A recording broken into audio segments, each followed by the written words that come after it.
कि ये जो जंग शुरू हो गई है ये कैसे लड़ेंगे। बॉर्डर्स पे इस वक्त इंतहाई खतरनाक किस्म की सूरत हाल हो चुकी है। इंडिया की तरफ से भी आर्मीज मूव कर रही हैं। 24 घंटों में इंडिया 3 पाकिस्तान पर अटैक कर चुका है, यानी 3 फ्रंट से इंडिया मूव ऑन कर चुका है। इंडिया आगे चीजों को लेकर जा रहा है। एक ही तरीका है हिंदुस्तान को जीतने से रोकना, एक ही तरीका कि उनका जो फौज है हमारे से ज्यादा 4 गुना, उनका जो एयरफोर्स है हमारे से ज्यादा 6 गुना, उनका नेवी जो है 8 गुना। यू विल यूज उनके साथ उन कन्वेंशनल वॉर करेंगे। पाकिस्तान की मीडिया बहुत ही ज्यादा डरी हुई है। सिर्फ मीडिया नहीं बल्कि पूरा पाकिस्तान की वो सरेंडर आर्मी और उनकी गवर्नमेंट इस टाइम बहुत डरी हुई है। लेकिन इस बार ये मामला सिर्फ डर तक नहीं रुकेगा। पाकिस्तान का प्राइम टेलीविजन इररेलेवेंट हो चुका है। पाकिस्तान के बड़े बड़े साफी मुकम्मल तौर पर इररेलेवेंट हो चुके हैं। यानी हम पता नहीं धुपके हुए क्यों हैं, डरे हुए क्यों हैं, सहमे क्यों हैं। ये जो अब तुम डर के मारे भाग रहे हो जैसा चूहा बिल के अंदर भागता है, ये सब अपने आतंकी पहलगाम भेजने से पहले सोचना चाहिए। आपका सबसे इंपॉर्टेंट टूल है दैट इज न्यूक्लियर टूल।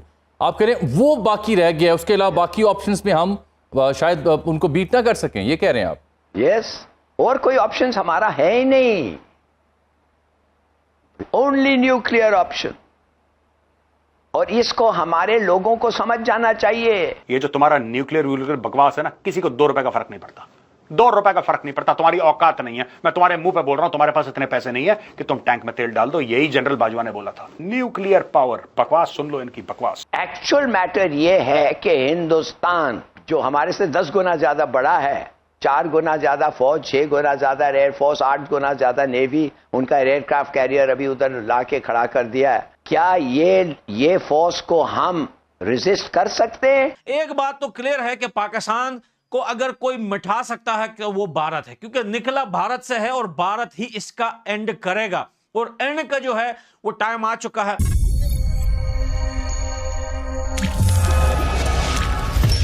नमस्कार, जय हिंद दोस्तों जैसे कि आपने वीडियो क्लिप में देखा, भारत के एक्शन से पाकिस्तान आर्मी से लेकर पाकिस्तानी मीडिया की टांगे कांप रही है, क्योंकि भारत ने पाकिस्तान को 3 तरफ से घेर लिया है। भारत ने अरब सी में INS विक्रांत को तैनात कर दिया है, जिसको देख पाकिस्तान में डर का मातम छाया हुआ है। तो चलिए दोस्तों, बिना किसी देरी के पाकिस्तानी मीडिया का रिएक्शन देखते हैं। वीडियो पर नए हैं तो चैनल को सब्सक्राइब कर लीजिए और बेल आइकन प्रेस कर लीजिए, ताकि आने वाली वीडियो की नोटिफिकेशन आपको मिलती रहे। एक ही तरीका है हिंदुस्तान को जीतने से रोकना, एक ही तरीका कि हिंदुस्तान जो हमारे से 10 गुना ज्यादा बड़ा है, 4 गुना ज्यादा फौज, 6 गुना ज्यादा एयरफोर्स, 8 गुना ज्यादा नेवी, उनका एयरक्राफ्ट कैरियर अभी उधर लाके खड़ा कर दिया है।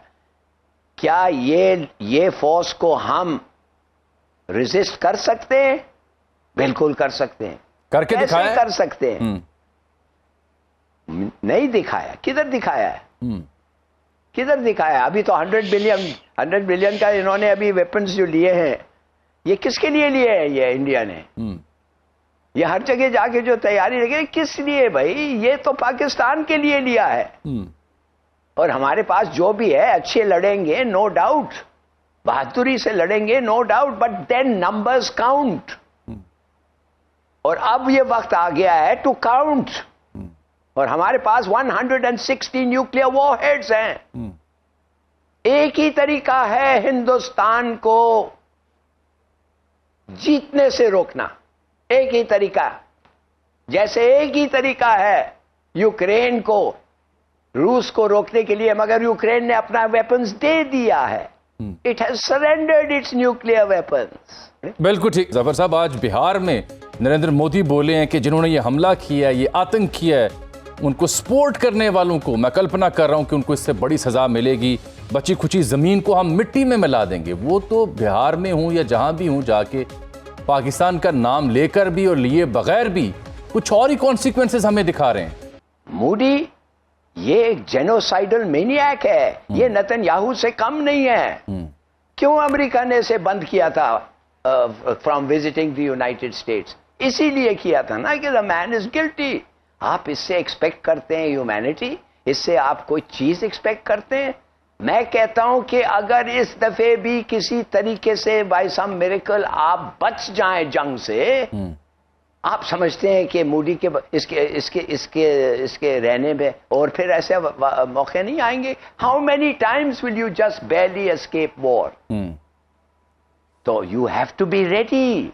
आप अपने लोगों को समझाएं, get them ready, get them you know I mean deployed. मुझे ऐसे लगता है कि मुझे नहीं पता, लेकिन मैं समझता हूँ कि केयरफुल रहें, बहुत बहुत केयरफुल रहें। हालात इस वक्त अच्छे नहीं है भारत और पाकिस्तान के बीच में, और जो खबरें आ रही हैं इंडिया से, वो खबरें कोई ऐसी खबर नहीं आ रही, याद रखें, जिसमें मैं ये कह सकूं the situation is normal. The situation does not seem normal, frankly speaking. मुझे बड़े एक्स्ट्राऑर्डिनरी सर्कमस्टांसेस नजर आ रहे हैं। न्यूज है अभी तक के विक्रांत को जो है अलर्ट कर दिया गया है। इंडिया ने अपने मिसाइलों का रुख जो है पाकिस्तान की तरफ कर दिया है, और पाकिस्तान से गीदड़ बकतियों की धमकियां आ रही है न्यूज चैनल पे कि अगर भारत ने ऐसा किया तो हम जंग करने के लिए तैयार है। याद रखना कि पाकिस्तान कुछ भी नहीं उखाड़ पाएगा भारत का। अगर भारत हमला करता है पाकिस्तान के ऊपर, तो पाकिस्तान एक घंटे के अंदर पूरा पाकिस्तान ढेर हो जाएगा, पूरे पाकिस्तान को बिछा देगा भारत के पास इतनी पावर है। लेकिन अगर रियलिटी हम और आप देखें, पाकिस्तान तो भाई एक ग्रुप के साथ नहीं लड़ सकता। पाकिस्तान तो सिंध के इलाके में कच्चे के डाकुओं से नहीं लड़ सकता। पाकिस्तान धमकी देता है भारत को क्योंकि उसको डर लग रहा है। पाकिस्तान इस वक्त बड़े डर में है। पाकिस्तान के जो पॉलिटिशियंस हैं, जो गवर्नमेंट है, जो सरकार है, जो आर्मी है, ये सब डर में है। लेकिन एक बात याद रखना, अगर इंडिया ने कोई एक्शन नहीं लिया एक हफ्ते तक, तो ये बात याद रखना कि पाकिस्तान का जो आर्मी चीफ है आसिम मुनीर, ये मेरी एक प्रेडिक्शन आप लोगों के साथ शेयर कर रहा हूं, हो सकता है पाकिस्तान का आर्मी चीफ जो आसिम मुनीर है वो रिजाइन कर दे, ये बात याद रखना। लेकिन हम ये चाहते हैं कि आसिम मुनीर के रिजाइन से पहले इसकी पतलून फाड़ी जाए ताकि ये दुनिया के किसी कोने में छुप ना सके। अब नाजरीन, भारतीय हुकूमत ने बहुत संगीन इल्जाम पाकिस्तान के ऊपर लगाए। उन्होंने पाकिस्तान का नरेंद्र मोदी ने बराह रास्त नाम तो नहीं लिया, लेकिन वो ये कहते हैं कि वो निशाने इबरत बनाएंगे, और वो अपने अल्फाज में बार बार धमकियां लगा रहे हैं। उनकी हुकूमत के किसी बड़े आदमी ने पाकिस्तान का नाम नहीं लिया, लेकिन जितनी उन्होंने कार्रवाइयाँ की हैं या जो इकदाम उठाए हैं वो पाकिस्तान के खिलाफ उठाए हैं। इससे ये पता चलता है कि भारत इस बात पे ज़हनी तौर पे पूरी तरह आमादा है कि उसने इस मामले को पाकिस्तान के खाते में डालना है और पाकिस्तान के खिलाफ कार्रवाई करनी है। क्या भारत कोई बड़ी कार्रवाई करने जा रहा है? अब भारतीय बयानिए को शिकस्त देने के लिए जो शक्लें बिठाई गई, वो सारी शिकस्त खोरदा शक्लें हैं। यानी ये वो सारे लोग हैं जो इलेक्शन हार चुके, जिन्हें इलेक्शन के अंदर जीतना नसीब ही नहीं हुआ, और ये सारे लोग बिठाकर पाकिस्तान ये बयानियां बना रहा है कि ये जनाब भारत के बयानिए को शिकस्त देंगे।